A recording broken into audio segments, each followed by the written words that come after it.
But when was the last time that they did that?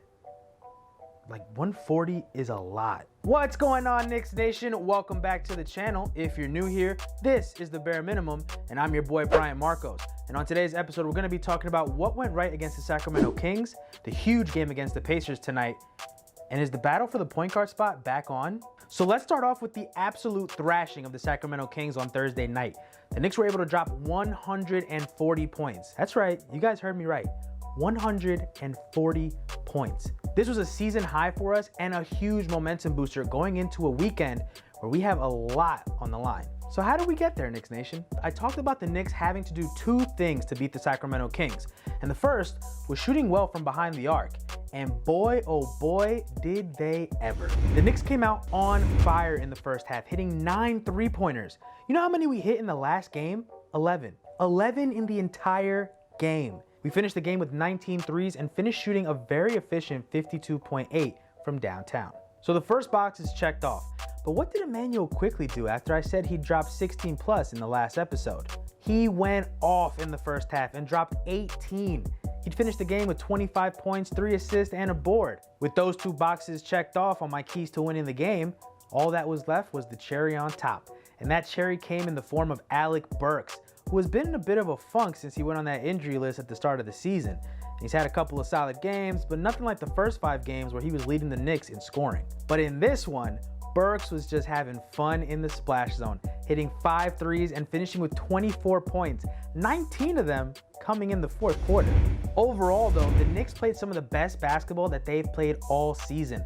Now part of this was a well-balanced attack on the Knicks end. On the other end, the Kings are the worst defensive team in the NBA. But I think I speak for all Knicks fans when I say this.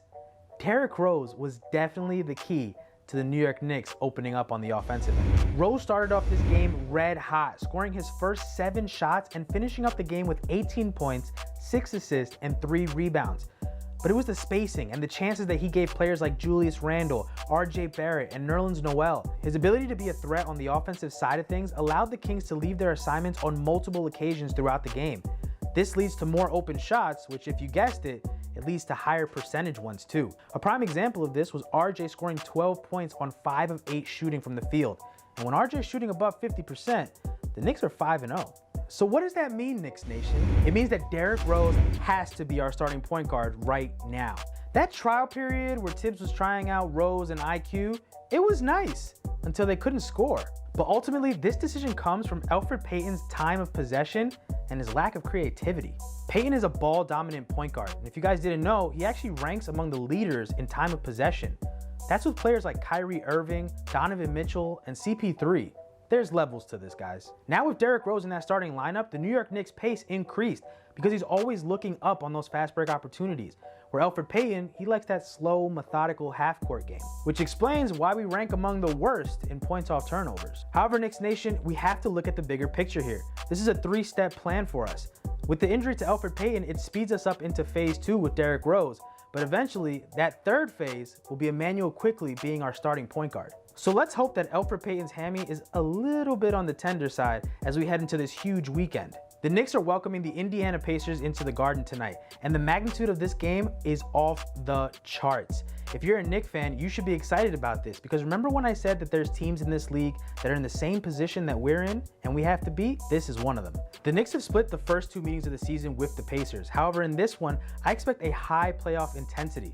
They always seem to be a thorn on the Knicks' side, but they're a middle-of-the-road team.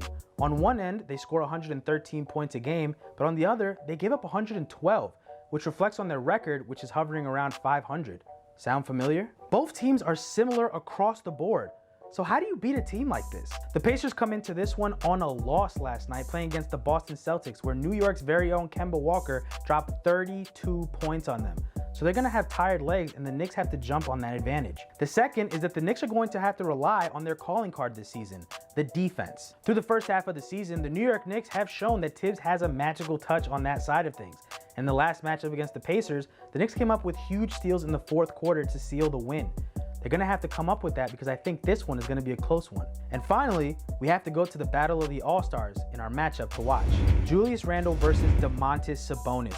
These two are all-stars obviously for their exceptional numbers, but also because they're the rock that holds their teams together. Domantas Sabonis is what we call a Knick killer because he always has a good game against us.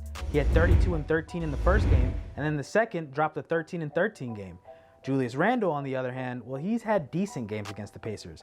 In the first matchup, he dropped 17 points, but then he dropped off and dropped 12 in the second. However, I think this game could be a staple game for Randle this season when we look back at it come playoff time.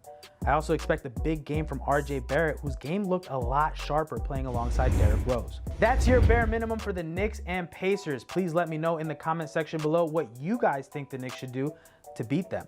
Also, we're on our road to 100 subscribers and we are so close. So if you haven't, please like, comment, share, and subscribe the video. I'm your boy Bryant Marcos, and I'll catch you guys on the next one.